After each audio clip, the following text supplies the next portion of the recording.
Hello? Can everyone see me? Okay, I guess we shall start. Hello everybody. I'm Ksenia Yudaeva, the first Deputy Governor of the Bank of Russia, and I'm the chair for this session. Today we discuss the challenges of the macroeconomic policies in the current global economic situation. And we have a distinguished panel of speakers today. Let me start with Ken Rogoff, a professor of Harvard University, the author of many textbooks and books and many articles. I think he's very well known to the Russian audience, particularly to the audience in the who attends the Gaidar Forum. We also have his co-author for some of the books and papers, Carmen Reinhart, who is now the vice president and chief economist of the World Bank Group. And the third speaker is Richard Portes, professor of economics at London Business School.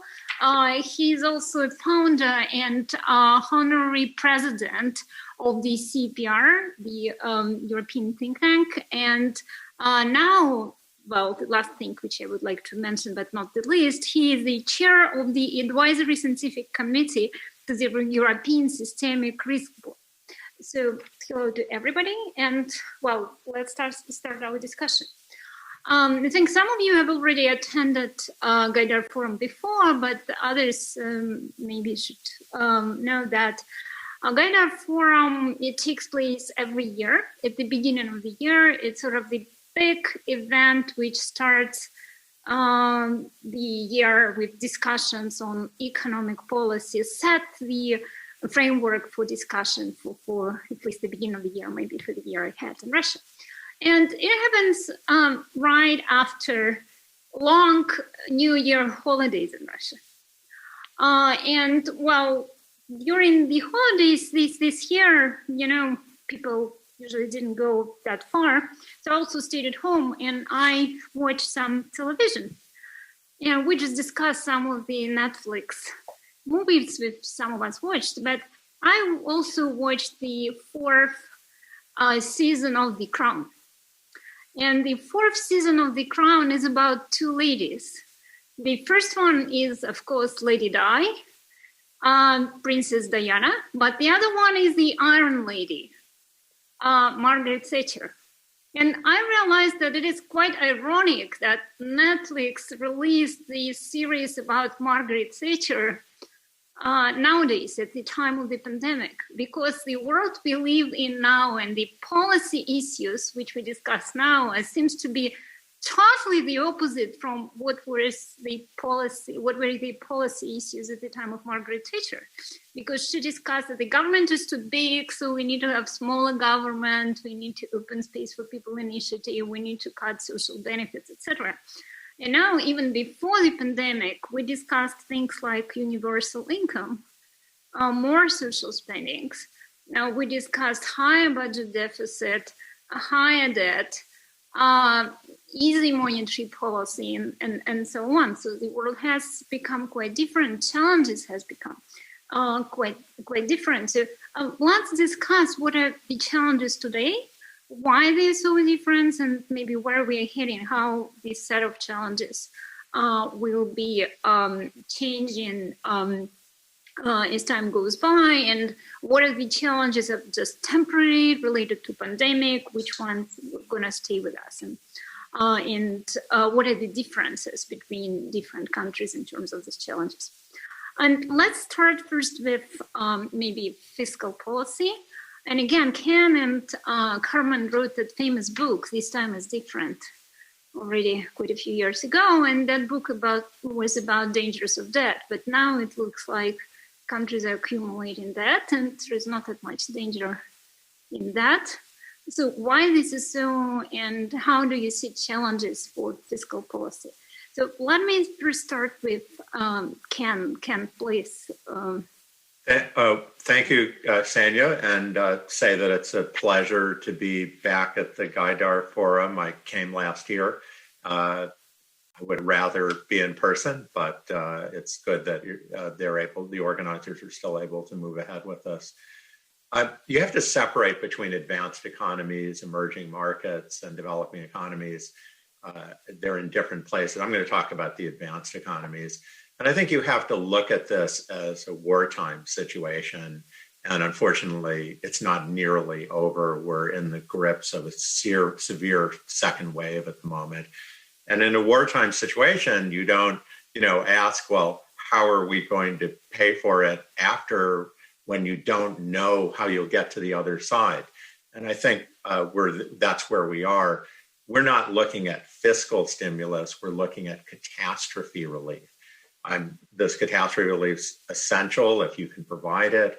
And to the extent that governments can, I think it will make things at the other side easier. You mentioned, Ksenia, prior to the pandemic, there was more social spending, and compared to Thatcher, well, she came in probably just as we were entering the China era, the technology boom, which has led to massive inequality, and I think really calls for higher taxes and transfers. I think there is a universal consensus about that already. Now, what's going to happen going forward? I guess I would say we need to be very careful to try to get out of this, not to think we're out of it before we have. On the other hand, some of the political currents want to say everything's a war. We should be in a war the next 40 years, the war on poverty, the war on the green economy. These are all very important things. I think some of them call for raising taxes, but that's really the question as we come out of it. But for the moment, there's just no debate. There's a debate about how to have an efficient government, a good government, how to get the vaccine out there, how to have people protected. But there's no debate, I think, coming about, do we need a big government right now? There's really no alternative. Wait, thank you, Ken. Richard, do you agree with that? I agree entirely with what Ken said, and let me add a bit. Thatcher in the 1980s United Kingdom was really very different.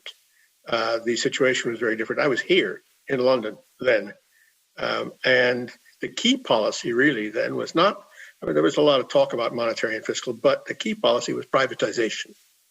And that was very positive, although some of it was not done very well. The water industry, the rail transport network were privatized very badly and inefficiently. But nevertheless, overall, this was a big deal for the economy. And there was a major fiscal relaxation after the tightening when she first came in.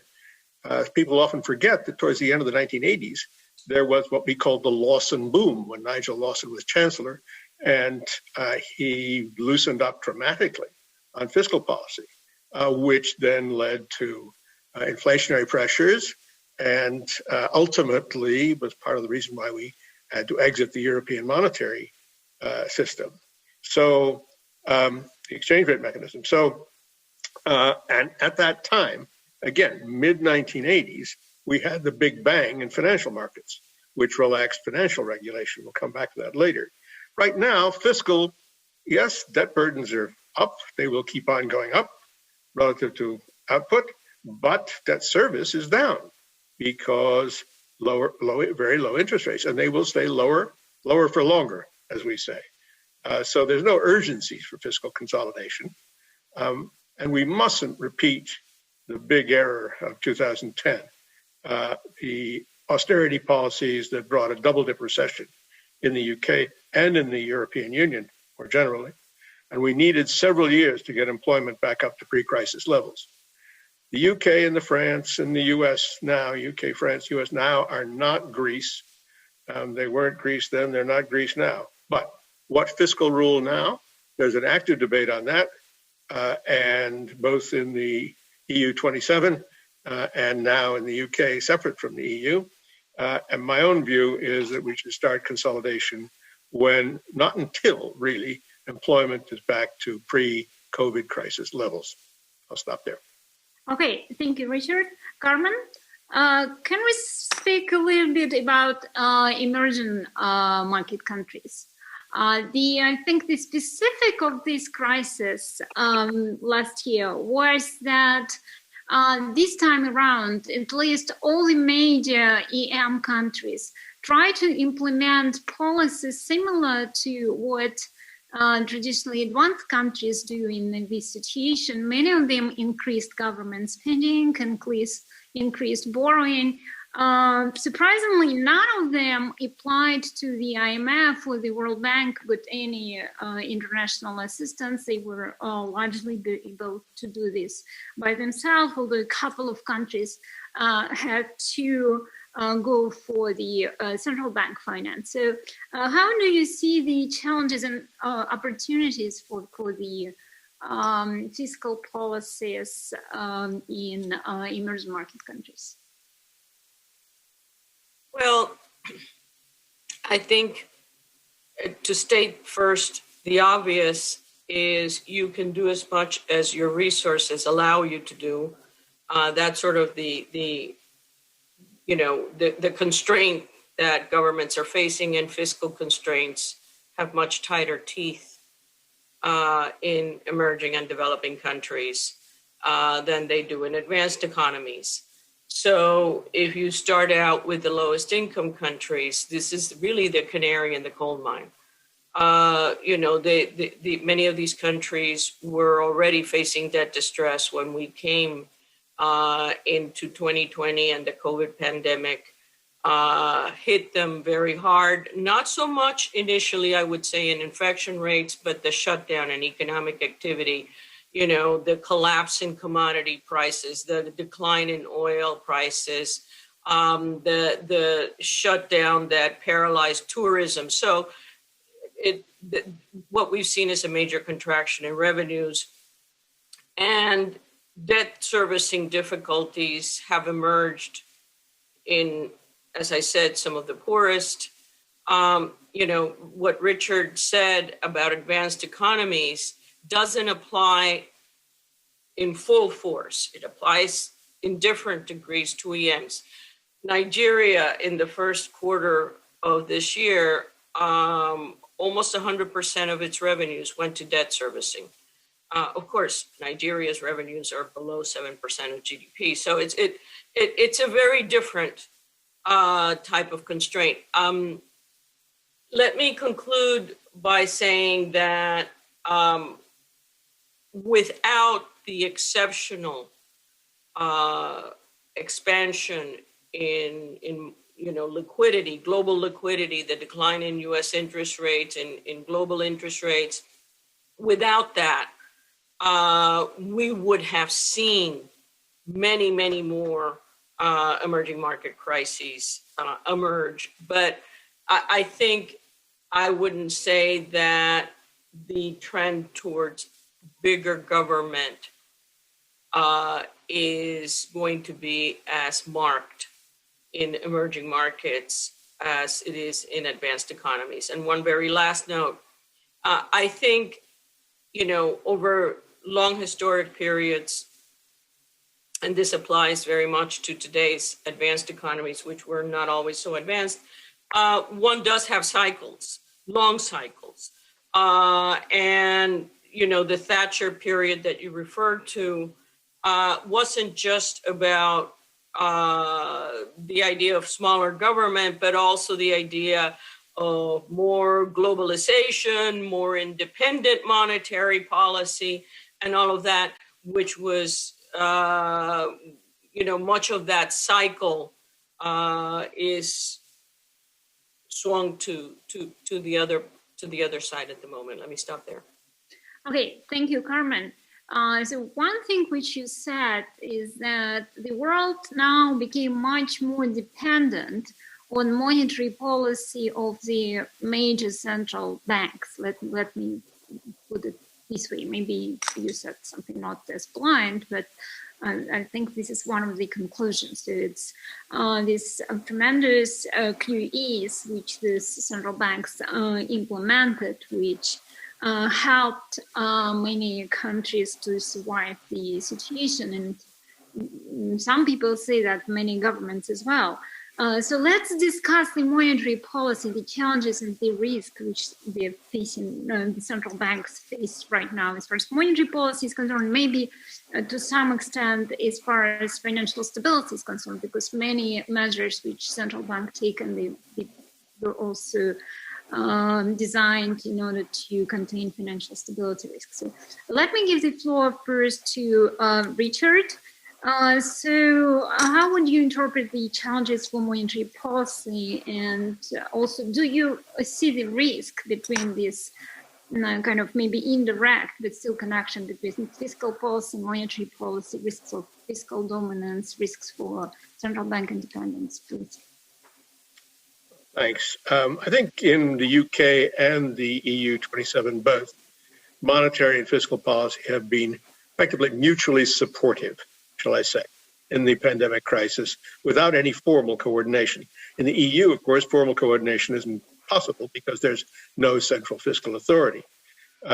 In monetary policy, we've seen effectiveness in easing bank lending, and that's been supported by fiscal guarantee programs for bank lending.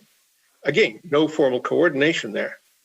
The central bank asset purchases may give the impression of fiscal dominance, but I think that's wrong. I think, in effect, what we're seeing is yield, what we might call, what others have called, yield curve control. And that's the policy that's in operation, and it's working. And in the Eurozone, there's also a supplementary intention of narrowing the sovereign spreads across countries, justified in the name of monetary policy transmission to the entire euro area. I don't think there's any danger to central bank independence. In the Eurozone, you have the Maastricht Treaty, which is a formal obligation for central bank independence, and the ECB sets its own inflation target. In the UK, the government would face huge opposition to any unilateral change in the inflation target or encroachment on central bank independence. So I don't think there's a major problem there. There are dangers from low interest rates, for sure. The search for yield and consequent risk-taking, asset price bubbles, threats to the business models of banks and pension funds and insurers. And for all that, we need macroprudential policy, but we're going to come to that next time. Next segment. Okay, thank you very much, Richard. Ken, do you agree with this description that there is no risks, at least in the advanced countries world? And what about emerging markets, which also implemented a number of non-standard policies, copied some of the policies of the advanced countries this time? Well, there might be no immediate risk to central bank independence, but I think longer term, there certainly is. There's quite a movement among, in some circles of subordinating the central bank policy to fiscal policy. For the moment, central banks, once interest rates are cut to zero and they do what's called quantitative easing, it is fiscal policy. It's implemented by the central bank, but it could just as well be implemented by the Treasury. The central bank has a very good staff, tremendous competence. They've been doing a great job with this, and I think that helps support their ability to do it in the future. But of course, if they did act in contradiction to what the fiscal authority wanted, that test would come. We probably won't have that until we have mass defaults or inflation. There is one area where I think because central banks and treasuries and finance ministries work in such close coordination, we should think about them more integratively than we do. Richard spoke of yield curve control. Certainly, a lot of the quantitative easing consists of issuing very, very short-term debt. That's what central banks issue, and buying long-term debt. And it means that the debt that the public holds is actually much shorter term than meets the eye when you look at the overall statistics that you see that the US Treasury publishes, for example. And if borrowing is going to continue to rise sharply, and I think it needs to and will, there's some case to be made that you'd like longer term debt in case for some reason, not 2 years, but maybe even in 6 years, interest rates rise. and you don't want to have to be able to adjust, have to be forced to adjust too quickly. So I do think that's a challenge. But let's face it, by and large, the monetary authorities have been heroes in this. I would not be surprised, I'll say, if the Fed chair, Jerome Powell, was reappointed by Biden, much as he, I'm sure, has many names in mind, because they've done a very good job. And so I think that helps support independence for now. Okay, thank you very much. But is the situation similar in emerging market countries, or there are more risks there these times? Let me remind you some challenges which they face. First of all, capital flow volatility, right? So they have to implement some policies also to confront that.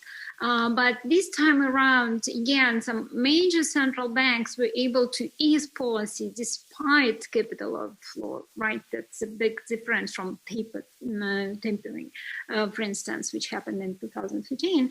And then some of them also had to go for asset purchases, maybe more for financial stability reasons, or also longer term interest rate controls or targeting. And do you think this policy works? What are the limits to them, and what are the risks in the short term and in the long term?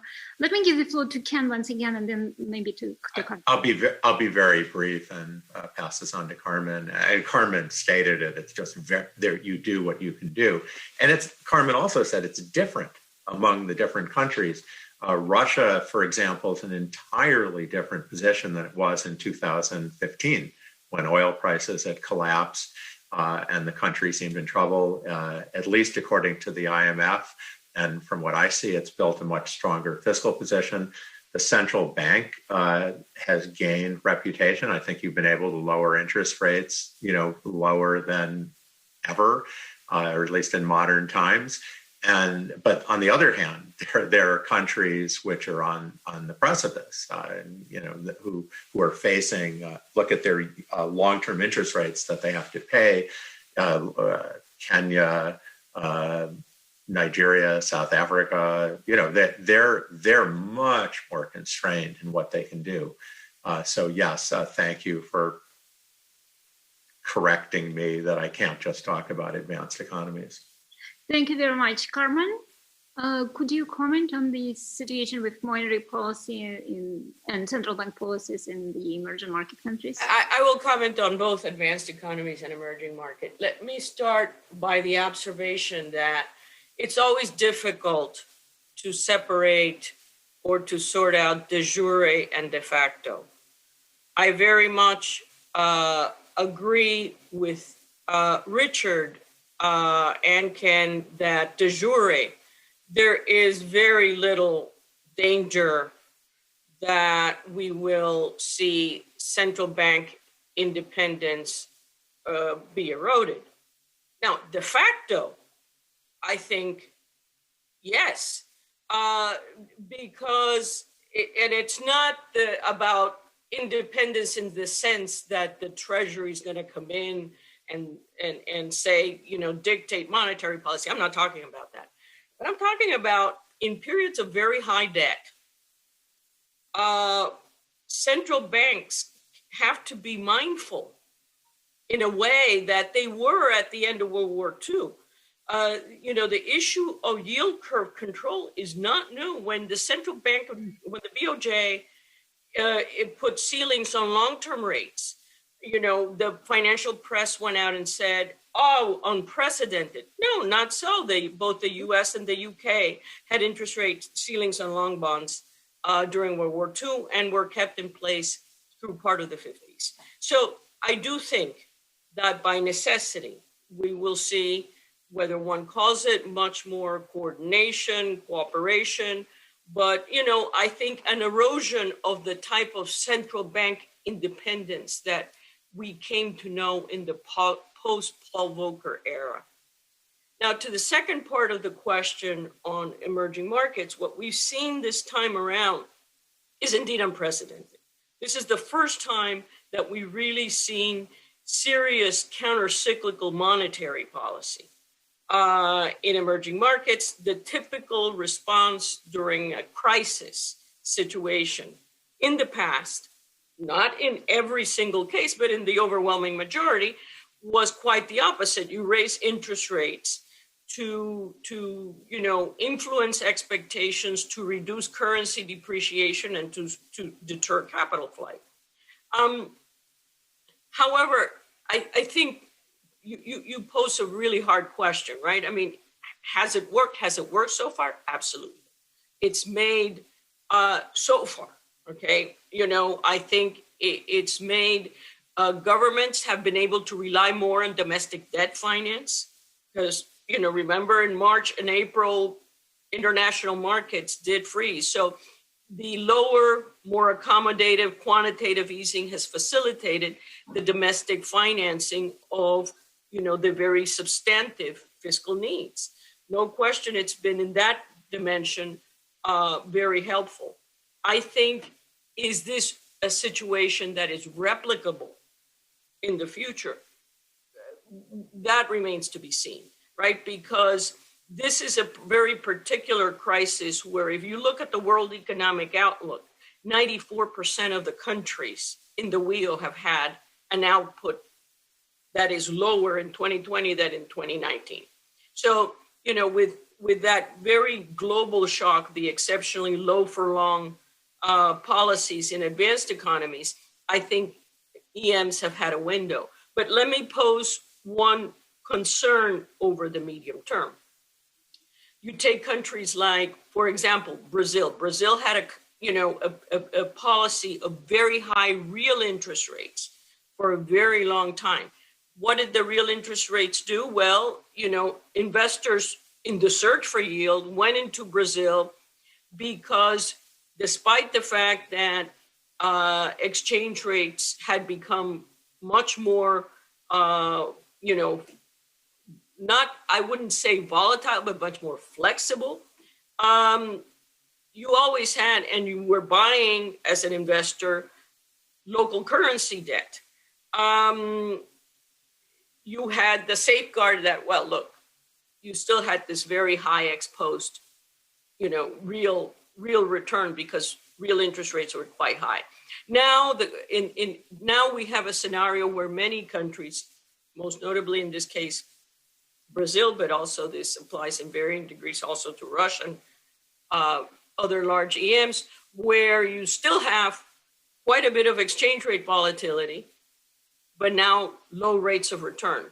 I would note that foreign participation in domestic credit markets has gone down significantly in a number of large emerging markets, Brazil included.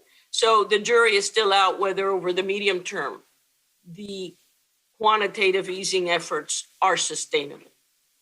But my answer to the first part is yes, they've been successful to deal with a shock. Big question mark on how sustainable that is.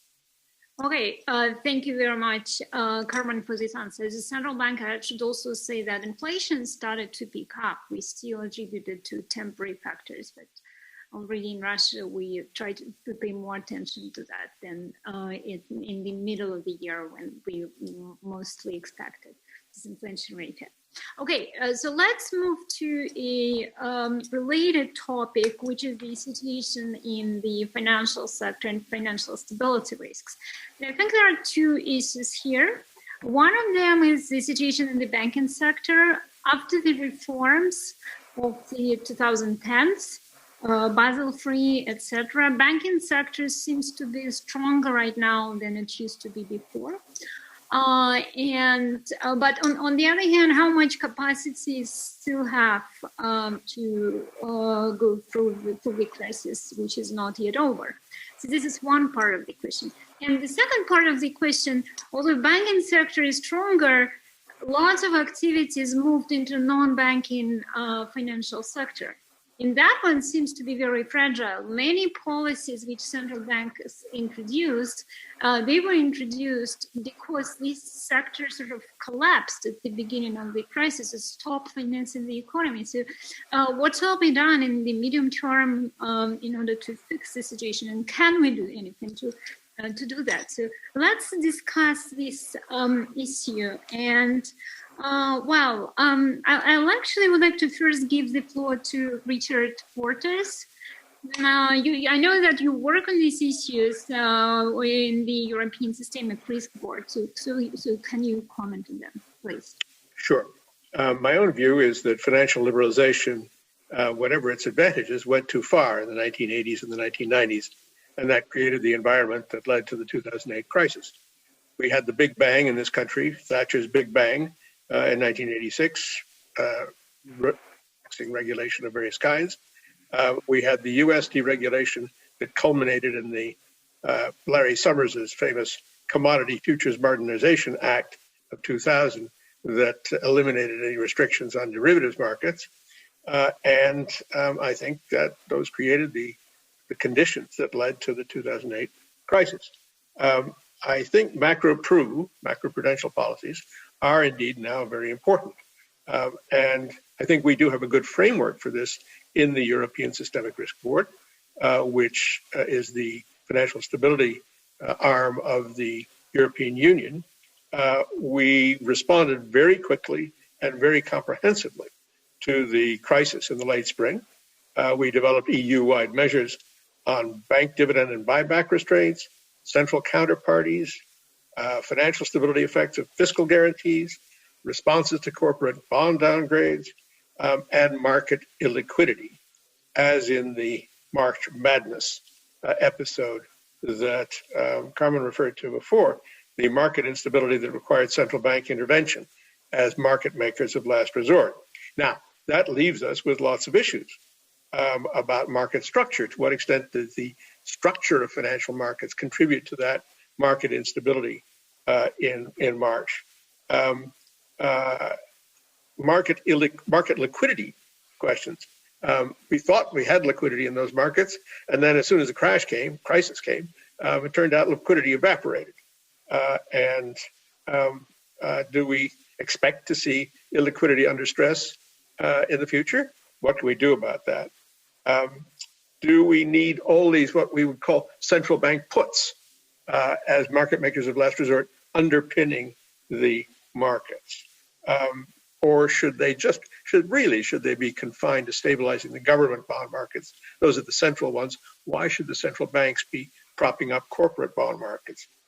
I can think of some arguments, but I think that's worth arguing about. And should liquidity provision be extended to those non-bank financial institutions you were talking about, Ksenia? The whole range of what we used to call shadow banks. We're not allowed to do that anymore. We call them non-bank financial intermediaries. They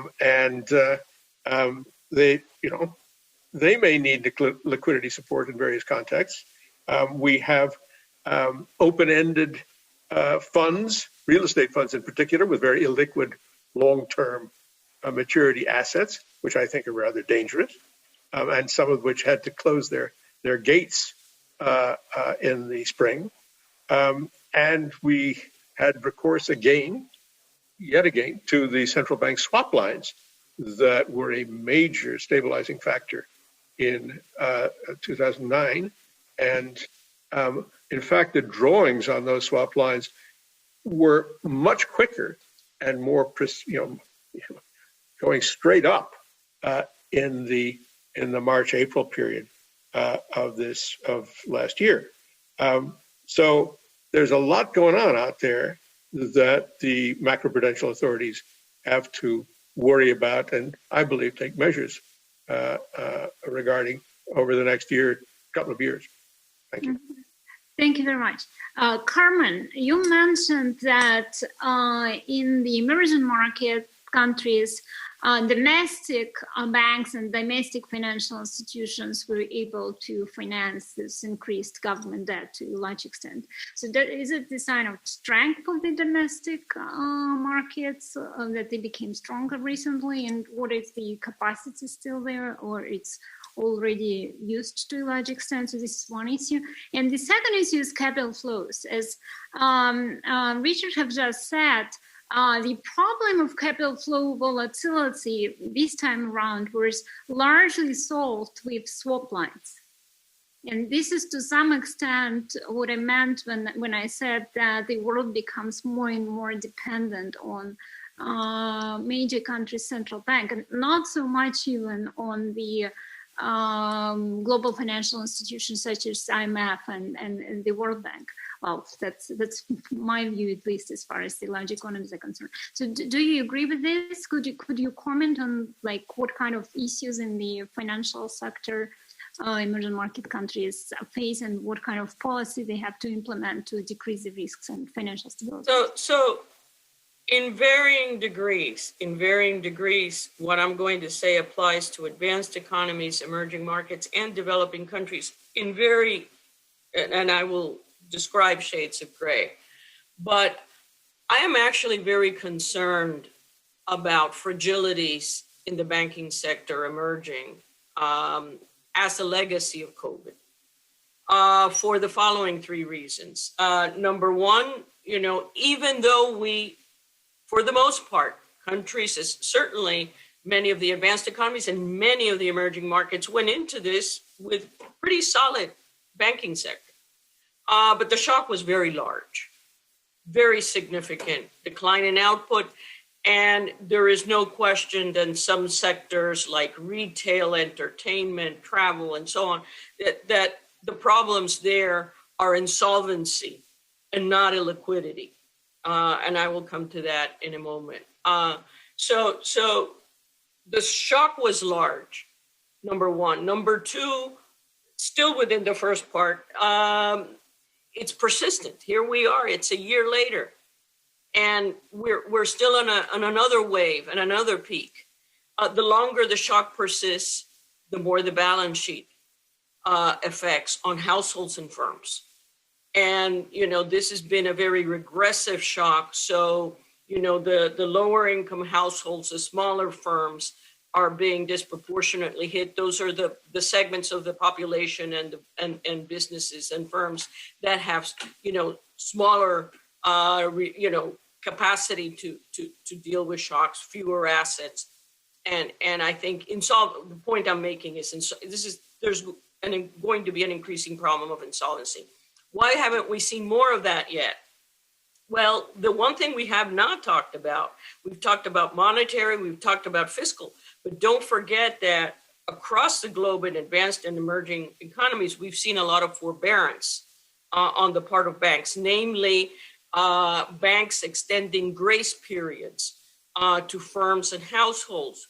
And this has been very positive from the vantage point of the short run, right? Because you're providing, it's an additional form of liquidity provision in that households and firms don't have to service debt immediately. But then comes the big question: which one of those segments of households or firms will be able to, once the grace periods come to an end, will be able to repay? I think what I'm getting at very concretely is I think at the moment we really don't have a good handle on what the magnitude of non-performing loans are, because it is commingled with the unusual repayment, grace periods and the like. And I think going forward, the longer this shock persists, the more likelihood that what started out as liquidity problems in some sectors of the economy, in the US, I think, the commercial real estate, for example, certainly commercial real estate in a lot of large cities, there are pockets, very significant pockets. And this, again, is not unique to advanced or emerging markets. It cuts across that I think are a source of concern for bank balance sheets later this year. To conclude, I think that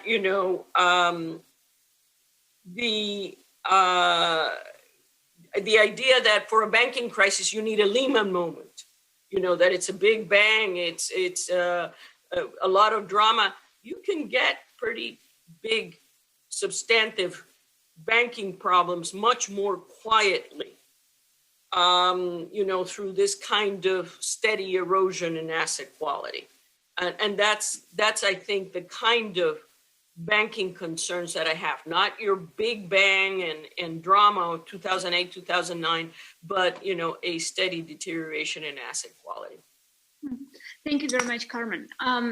I would like to change topic a little bit since we need to be close to the conclusion of the session. And Ken, you started your remarks with saying that this is sort of war with the virus, but kind of war, right? And during the war, you do whatever it takes. But then you have to face the consequences and some aftershocks. Well, imagine that we are in 2025, and I hope that by then this war is over. So what kind of aftershocks we may see by then, and what kind of policy we maybe already should start thinking about in order to limit the risks which we may face then as a result of what we see and do right now, please. Okay, let me just make a few quick points. First, obviously, it depends on how long this lingers. And I think one of the things about choosing the right policy now is what's going to happen with the virus. And I think it's very easy to say what was the right policy, the wrong policy with hindsight, but that is a huge source of uncertainty, and both Richard and Carmen underlined that. The second point is inequality. A lot of the policies now really aren't getting at the people who most need it. This is a very unusual recession and hitting at the service sector, not the manufacturing sector, and hitting so disproportionately at lower income. I mean, you can say booms aren't good for lower income, recessions are bad for lower. This is uniquely difficult. And for example, having $2,000 checks mailed out to everyone in the spring, a lot of the middle income families saved that. They didn't need it as desperately. Having interest rates be very low helps Amazon a lot. It makes Tesla, a giant company with perhaps profits way in the future. It makes Bitcoin worth a lot. It's not directly getting at people who are somewhat not in the bond market, not with access to loans. So I think those are going to create challenges that we'll feel in 2025. Let me finish on an optimistic note. You mentioned The Crown, the Netflix series. I hope your Russian audience also sees The Queen's Gambit, which is about chess. And I think one area where there's some optimism in the future is the way that this pandemic has sort of made people interact differently. Chess has done very well by it, but I think it'll affect our lives tremendously. Thank you. Okay, thank you very much. So since we are almost out of time, let me just ask this question to our other speakers. Are you optimists for the future or pessimists? So Richard, please. Well, I'm constitutionally optimist. I think somehow we'll manage some normalization of interest rates, although it's going to be difficult with secular stagnation. Keeping the natural rate down. I think private demand can be brought back, but it's got to be brought back to the point where it will sustain full employment so that fiscal support can be cut back. I think we can get there in 5 years. So I'm optimistic on that. But we'll need some fiscal rules by then, serious fiscal rules. And then I'm fairly optimistic that the central banks will be able to rise to the challenge of dealing with fintech, big tech, digital currencies and all that. I'm not convinced about central banks' reactions to pressures for greening policies. But that, I think, leaves them in areas where I think it's going to be very tricky to navigate. So I'm a little bit skeptical about that one. But otherwise, 5 years' time, we can do it. Thank you very much, Richard. Carmen? So, I would say that I like to think of myself, other people may not agree, of course, that as a realist. And by being a realist, I think this is not the end of the world. This is not, gloom and doom. But I think realistically, the magnitude of the damage that has already been done will take a while to repair. So I am looking at a protracted period in which we can have rebound, which is not to be confused with recovery. Indeed, I think we are already subject to the ups and downs of the virus. We are seeing, we have seen spurts and rebounds, but recovery, what does recovery mean? And well, in a lot of the work that Ken and I have done, we've stressed that at a minimum, a definition of recovery is that you get back to your per capita level of income that you had before the crisis. And I think that will take some time. And I would note that, post 2008, 2009, it took the US about 5 years to get back to the pre-crisis level of income. It took much of Europe longer, and we are still awaiting for Greece and Italy to actually be back to their pre-crisis level of income. I think for many low-income countries and emerging markets, it will be a very long haul. And I would not call that pessimism. I would call that simply, a reference to the headwinds that we are seeing and the more, limited capacity. And again, emerging markets is a huge asset class. It's a huge, so, a lot of variation. I think in the context of recovery, I would expect that for many countries, especially those with debt difficulties, it's longer than 5 years. It's longer than 5 years. In 1990, and I'll conclude here, in 1990, 68% of developing countries and emerging markets, you still had per capita incomes lower than in 1980. I'm not suggesting a replay of that, but it's a big risk. Mm-hmm. Okay, thank you very much. Thank you to everybody. It was a very interesting panel, somewhat difficult to summarize because there are different issues in different countries. So I would just say what I, as a central banker, took out of this discussion, that we have a lot of tasks ahead, both right now to keep stabilizing and the financial sectors, helping the economy to recover, but also for the future.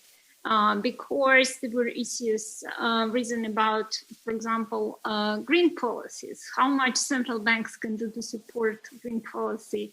It's an issue. Well, Russian central bank is a mega regulator, so certainly on the part of market regulation that we can do something. So this is another task which we probably should start thinking about right now, even if the pandemic is not yet over. So again, thanks a lot to all our speakers.